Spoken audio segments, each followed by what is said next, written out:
que Él nos hable a través de su santa palabra. Daniel, capítulo 10 y versículo 14. El Señor Jesús le dijo al profeta Daniel: he venido para hacerte saber lo que ha de acontecer a tu pueblo en los postreros días, porque la visión es para estos días. El Señor Jesús quiere hablarnos de las cosas que habrían de acontecer al pueblo de Dios en estos días finales, ya que la cuarta visión del profeta Daniel se extiende hasta nuestros días.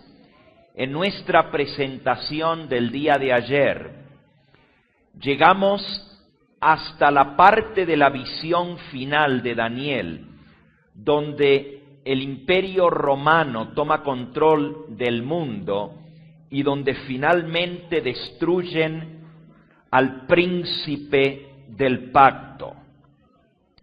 La palabra de Dios declara que este poder seguiría reinando hasta el mismo tiempo del fin.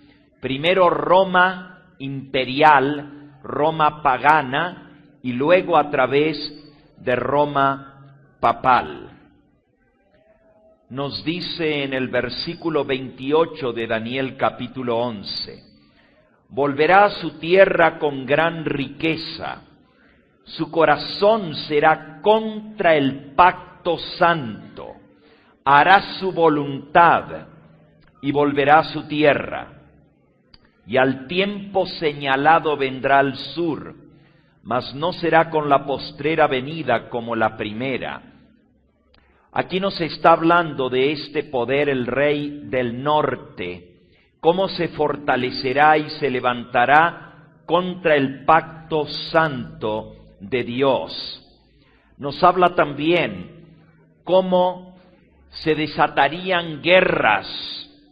En todas estas estaría envuelto el rey del norte, el papado, en el versículo 30, porque vendrán contra él naves de Quitim y se contristará y volverá y se enojará contra el pacto santo y hará según su voluntad, volverá pues y se entenderá con los que abandonen el pacto santo. Los acuerdos entre este poder romano será con aquellos que abandonan el pacto santo. Sin embargo, habría de haber guerra y se enojaría contra aquellos que guardan el pacto santo de Jehová. Dice el versículo 31, se levantarán de su parte tropas que profanarán el santuario y la fortaleza, y quitarán el continuo sacrificio y pondrán la abominación desoladora. Aquí se nos habla de una obra nefasta del poder romano, mediante el cual a través de tropas lograría el control para sentarse en el trono de Roma. Nosotros estudiamos esto en las noches anteriores al ver cómo los ejércitos romanos derrocaron a los vándalos, a los érulos y a los ostrogodos, para que así el obispo de Roma tuviera el control completo sobre toda Europa. Quitaría el continuo sacrificio. En el año 508 se establece el sacrificio de la Santa Misa, haciendo a un lado el continuo sacrificio, o sea, la intercesión perpetua de Cristo mediante su sacrificio en el santuario celestial, y en su lugar se establece la abominación desoladora. ¿Por qué se le llama abominación desoladora al sacrificio de la Santa Misa? Para esto tenemos que entender que la palabra abominación tiene que ver con la adoración de los dioses falsos, los dioses paganos, especialmente la adoración del sol y de la luna. Si buscamos en el libro de Deuteronomio, en el capítulo 17, vamos a ver a qué cosa Dios le llama abominación. Deuteronomio capítulo 17. Dice en el versículo 2, cuando se hallare en medio de ti en alguna de tus ciudades que Jehová tu Dios te da, hombre o mujer que haya hecho mal ante los ojos de Jehová tu Dios, traspasando su pacto.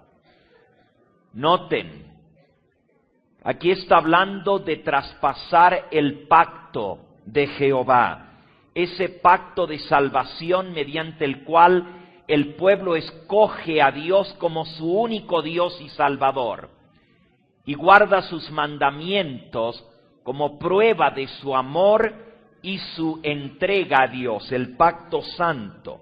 Y dice, si fuera encontrado alguno, versículo 3, que hubiere ido y servido a dioses ajenos, y se hubiera inclinado a ellos, ya sea al sol, o a la luna, o a todo el ejército del cielo, lo cual yo he prohibido, y te fuere dado aviso, y después que oyeres y hubieres indagado bien, y la cosa pareciere de verdad cierta, que tal abominación ha sido hecha en Israel, entonces sacarás a tus puertas al hombre o a la mujer que hubiere hecho esta abominación, sea hombre o mujer, y los apedrearás, y así morirán.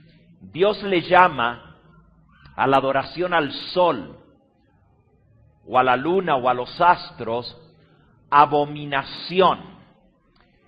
Es una abominación a Jehová el culto a dioses ajenos, el postrarse delante de esos dioses falsos. Nuevamente en el libro de Ezequiel, en el capítulo 8, encontramos de esas abominaciones en las cuales el pueblo de Israel cayó por su apostasía, por apartarse del pacto santo. Nos dice en el versículo 5 en adelante, y el capítulo 8 lleva por título Visión de las abominaciones en Jerusalén. Dice, me dijo, hijo de hombre, alza ahora tus ojos hacia el lado norte, y alcé mis ojos hacia el norte, y aquí al norte, junto a la puerta del altar, en aquella imagen de celo en la entrada. Y me dijo entonces, hijo de hombre, ¿no ves lo que estos hacen, las grandes abominaciones que la casa de Israel hace para alejarme de mi santuario? Pero vuélvete aún y verás abominaciones mayores. Y me llevó a la entrada del atrio y miré, y aquí una pared, y en la pared un agujero.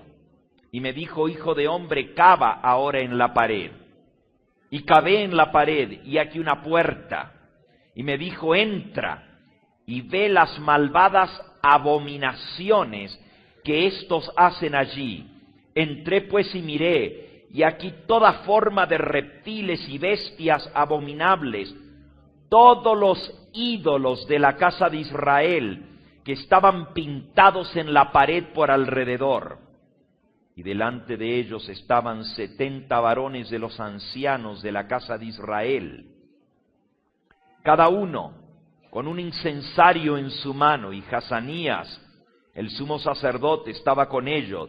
Subía una espesa nube de incienso, y me dijo, hijo de hombre, ¿has visto las cosas que los ancianos de la casa de Israel hacen en tinieblas, cada uno en sus cámaras pintadas de imágenes?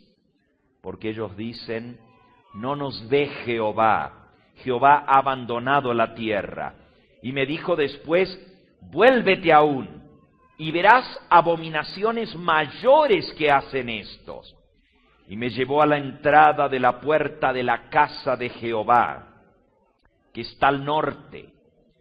Y aquí mujeres que estaban allí sentadas, endechando, llorando a Tamuz. Tamuz es el dios babilónico, el redentor entre los babilónicos. Es el dios Sol, y el nacimiento de Tamuz es el 25 de diciembre. Es la fiesta de Tamuz en el calendario babilónico.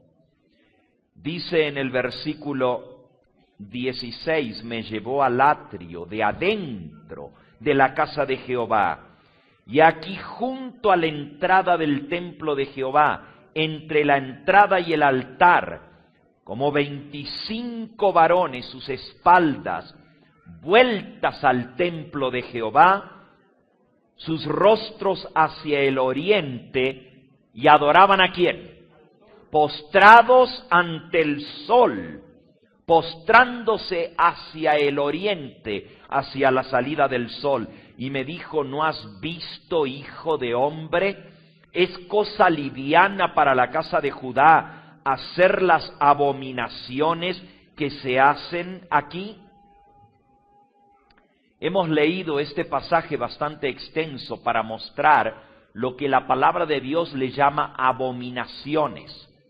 El culto a las imágenes, el postrarse delante del sol, la adoración al sol, la adoración a los ídolos de Babilonia y el celebrar las festividades y fiestas de los ídolos paganos, entre muchas otras cosas, es lo que la palabra de Dios le llama abominación. Quizás algunos de ustedes podrán decir, bueno, esto fue lo que el pueblo de Israel hizo en aquel entonces. La casa de Israel era el pueblo escogido, pero había caído en la idolatría, había caído en estas abominaciones por copiar a las naciones que les rodeaban. Babilonia estaba en ese momento dominando al mundo. Cuando el profeta Ezequiel escribe, él mismo está en Babilonia. Parte del pueblo está en Babilonia y el resto que ha quedado en Jerusalén ha caído en el culto babilónico de estas imágenes y dioses falsos. Y Dios dice, esto es abominación, han contaminado mi santuario y mi casa. Y tú dices, qué terrible lo que el pueblo de Israel hizo. Pero resulta que esta profecía tiene una aplicación para nuestros días. Porque inmediatamente lo que sigue al capítulo 8 de Daniel, de Ezequiel, es el capítulo 9. Y el capítulo 9 nos habla del ángel con el tintero, que viene a sellar a los hijos del pueblo de Dios con un sello en su frente. Y ese capítulo nosotros lo conocemos muy bien. Es el capítulo del sellamiento. Dice el capítulo 9. Clamó a mis oídos con gran voz diciendo, los verdugos de la ciudad han llegado y cada uno trae en su mano un instrumento para destruir. Y aquí que 6 varones venían del camino de la puerta de arriba, que mira hacia el norte, y cada uno traía en su mano un instrumento para destruir. Y entre ellos había un varón vestido de lino, el cual traía en su cintura un tintero de escribano, y entrados se pararon junto al altar de bronce. Y la gloria del Dios de Israel se elevó por encima del querubín sobre el cual había estado al umbral de la casa.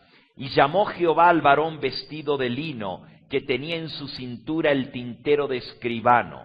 Y le dijo Jehová, pasa por en medio de la ciudad, por en medio de Jerusalén, y pon una señal en la frente a los hombres que gimen y claman por las abominaciones, todas las abominaciones que se hacen en medio de ella. Esa señal, ese sello en la frente, es el sello del Dios vivo. Y este pasaje tiene una aplicación muy especial para nuestros días. En el libro Joyas de los Testimonios, tomo 2, la mensajera del Señor nos dice: la orden es, pasa por en medio de la ciudad, por en medio de Jerusalén. Joyas, tomo 2, página 64. Y ponles una señal en la frente a los hombres que gimen y claman a causa de todas las abominaciones que se hacen en medio de ella. Aquí vemos que la iglesia, el santuario del Señor, está representada por Jerusalén. Estos que suspiran y lloran por las abominaciones que se hacen en medio de la iglesia, han estado ofreciendo las palabras de vida, han reprendido, han aconsejado, han suplicado. Algunos de los que estaban deshonrando a Dios se han arrepentido y han humillado su corazón delante de Él, pero la gloria del Señor se ha apartado de su iglesia. Aunque muchos perseveran en las formas de la religión, faltan el poder y la presencia de Dios. Hermanos, la sierva de Dios está describiendo lo que está pasando en nuestros días. El mundo y las costumbres mundanas se han metido dentro del Israel de Dios moderno. Hay abominaciones que se están haciendo aún dentro de la iglesia. Y el Señor va a colocar un sello, una señal en la frente a los hombres que gimen y claman por las abominaciones que se hacen en medio de ella. En el tiempo en que su ira, sigo leyendo, se manifieste con castigos, estos humildes y consagrados discípulos de Cristo se distinguirán del resto por la angustia de su alma, expresada en lamentaciones y lloros, reproches y amonestaciones, mientras que otros procuran arrojar un manto sobre el mal existente y excusar la gran impiedad que prevalece por doquiera. Los que tienen celo por el honor de Jehová y amor por las almas no callarán para obtener el favor humano. Sus almas justas se afligen día tras día por las obras y las conversaciones profanas de los impíos. Son impotentes para detener el torrente de iniquidad. De allí que se llenan de pesar y alarma, lloran delante de Dios al ver la religión despreciada en los mismos hogares de aquellos que han tenido tan grande luz. Se lamentan y afligen sus almas porque en la iglesia hay orgullo, avaricia, egoísmo y engaño de casi toda clase. El Espíritu de Dios que inspira la reprensión es pisoteado mientras triunfan los siervos de Satanás. Dios queda deshonrado y la verdad anulada en su propia iglesia. Así que este mensaje tiene una aplicación para nuestros días también.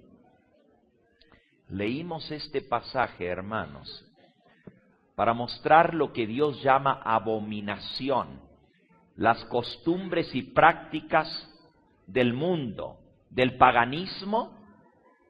Cuando se introducen en el pueblo de Dios, Dios le llama esto abominación, profanar su santuario. Y en la profecía que estamos viendo de Daniel, esto tuvo un cumplimiento con el papado, pero volverá a tener un cumplimiento, como vamos a ver un poquito más adelante, en nuestros días. Más bien iba a tener un cumplimiento que ya está cumpliéndose en nuestros días. Volvamos por un momentito a Daniel en el capítulo 11. Profanarán el santuario, dice el versículo 31. Quitarán el continuo sacrificio y pondrán la abominación desoladora. Hermano, hermana que me escuchas, en el año 508,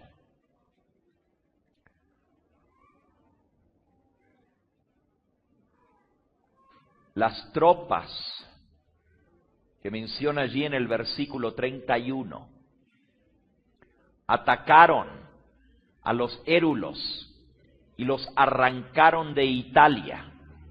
En ese mismo año se promulgó el dogma de la Santa Misa, haciendo obligatorios a todos a postrarse ante la consagración de la hostia. La hostia es lo que nosotros le llamamos el pan de la Santa Cena, solo que en el catolicismo la hostia es redonda. ¿Por qué creen ustedes que la hostia es redonda? ¿Es un símbolo de qué? Del dios Sol. Y si ustedes miran las letras que tiene la hostia impresas sobre sí, podrán ver que son las mismas 3 letras de la Trinidad babilónica, de la Trinidad egipcia, el dios Sol, la diosa Luna y el hijo del Sol y la Luna, la I, la H y la S. La I de la diosa Luna Isis, la H de Horus y la S de Seti, el dios Sol, entre los paganos. Esas mismas letras están impresas sobre la hostia. En el año 508 se profana el santuario, se quita la intercesión de Cristo y en su lugar se coloca la abominación. Y se le llama abominación, aquí pueden ver en la pizarra, aunque hay bastante luz, pero pueden alcanzar a distinguir allí la hostia siendo elevada en las manos de Juan Pablo II, y ustedes pueden notar los rayos del sol, tanto alrededor de la hostia como los rayos y las 3 letras que componen la hostia, la Trinidad pagana, la Trinidad satánica. Al sonar la campanita de la misa, todos los comunicantes quiere decir los que van a recibir la comunicación del poder del Dios. Entre los paganos, cuando se comía al Dios que uno adoraba, uno recibía los poderes o la fuerza de ese Dios. Por eso los paganos, dice el libro de Jeremías, hacían tortas a la reina del cielo, a la diosa luna, y comían esas tortas en forma de media luna. También hacían tortas al dios sol y las comían para recibir el poder y la fuerza de esos dioses a quienes ellos adoraban. Hasta el día de hoy, en muchos países se comen los panes en forma de media luna y también las tortas o las masas redondas simbolizando al dios sol. La hostia es justamente el símbolo del dios sol. Y la misma Iglesia Católica reconoce que la hostia es redonda en honor a Cristo, el dios sol. Y en muchas publicaciones católicas se presenta la adoración a la hostia como diciendo en el pasado los paganos adoraban al dios Sol. Hoy en día nosotros adoramos a Cristo con el mismo símbolo del dios Sol. Eso muestra que el cristianismo venció al paganismo, porque ahora todo el mundo adora la hostia, que es el cuerpo de Cristo, con la forma del dios Sol. Antes eso era el símbolo del dios pagano, ahora es el símbolo de nuestro Dios Jesucristo. De eso se enorgullece la Iglesia, de haber vencido el paganismo con el cristianismo, pero en realidad lo que sucedió fue lo contrario.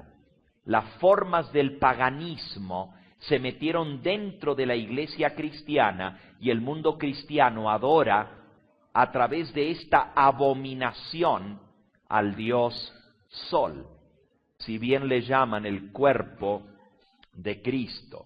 Y dice en el versículo 31 de Daniel 11, pondrán la abominación desoladora. ¿Por qué es desoladora?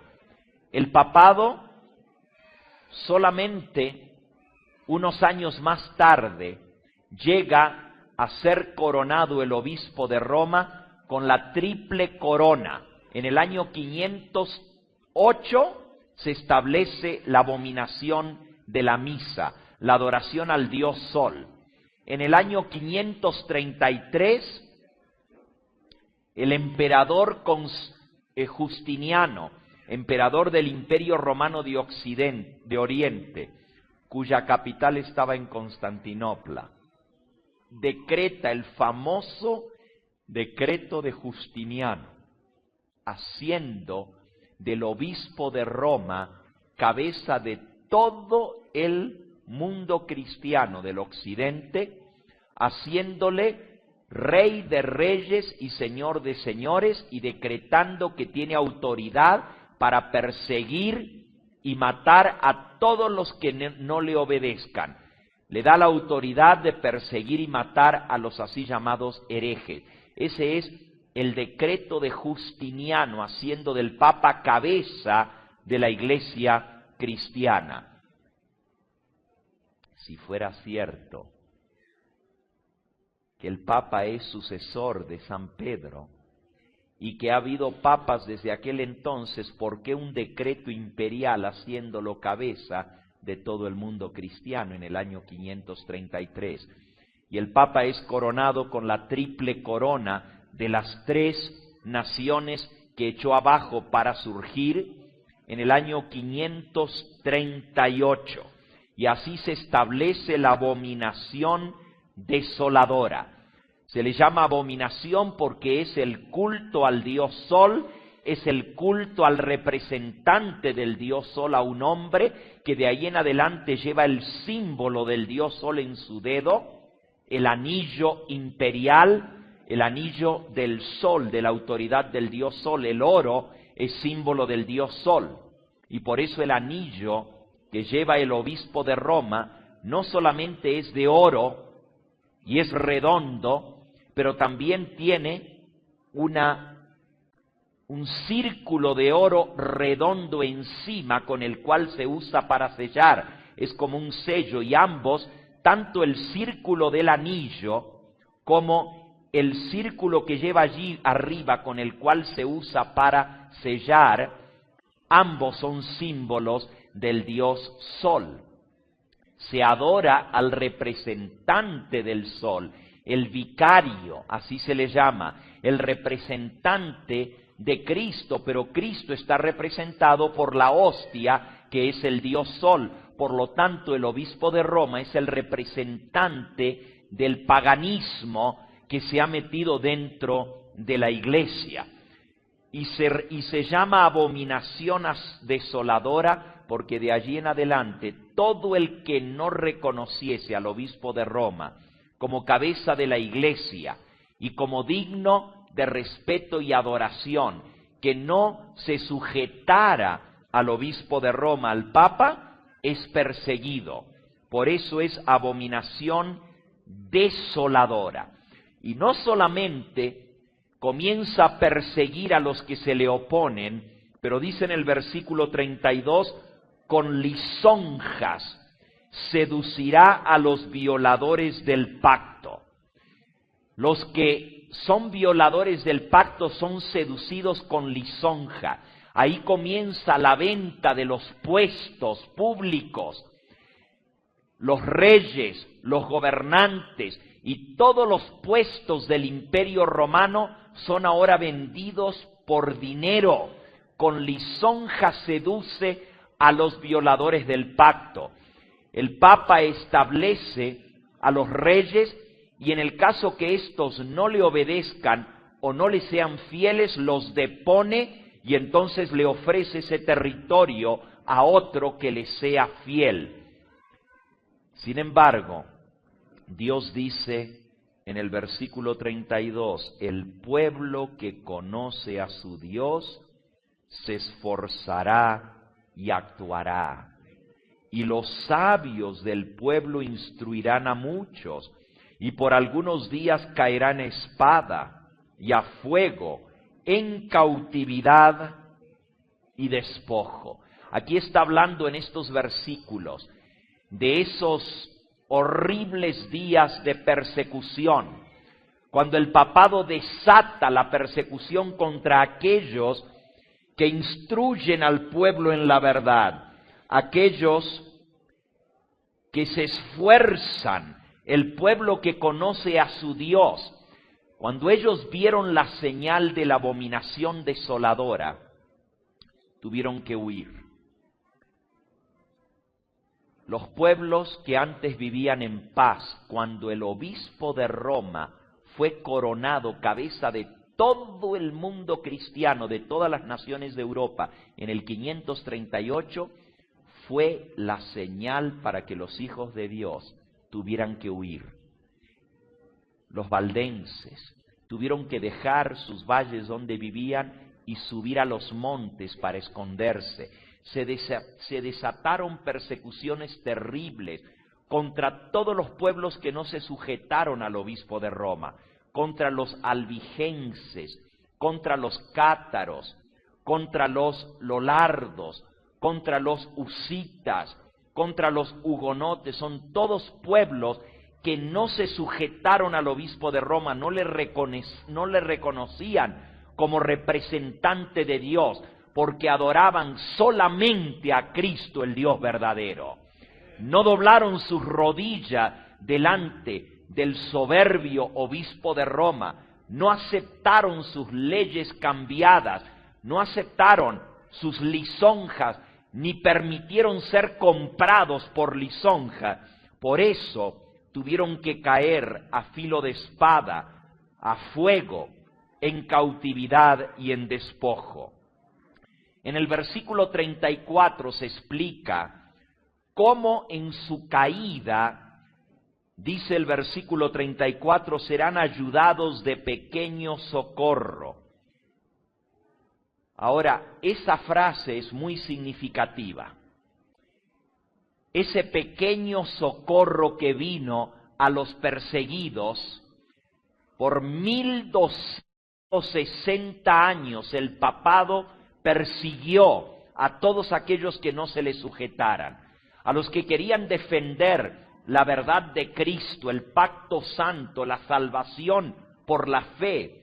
Y saben, esa era una de las grandes consignas de los valdenses y albigenses. Cuando ustedes leen lo que creían los valdenses y albigenses, esos pueblos perseguidos que por siglos tuvieron que estar escondidos en las montañas, creían que la salvación era solamente por la fe en Cristo. Creían que no había salvación fuera de Cristo. Creían que ningún hombre tenía el poder de dar el perdón de los pecados, que el único que podía perdonar los pecados era el Hijo de Dios que estaba a la diestra de Dios.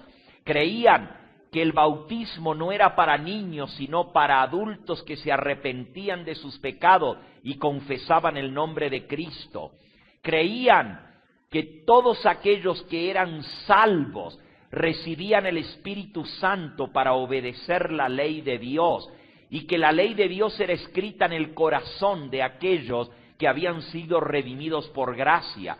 Muchos de los valdenses y albigenses guardaban los mandamientos de Dios por la fe en Cristo, inclusive el Santo Sábado.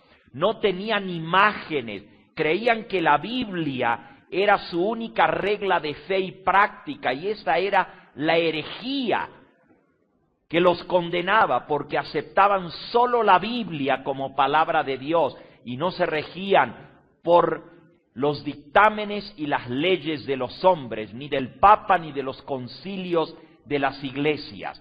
Su fe estaba puesta solamente en Cristo. Dice aquí, fueron perseguidos, caerán a espada, a fuego, en cautividad y en despojo, pero en su caída serán ayudados de pequeño socorro. La reforma protestante, la reforma en Europa, fue lo que trajo este pequeño socorro. Todavía estamos en la época de la supremacía papal, del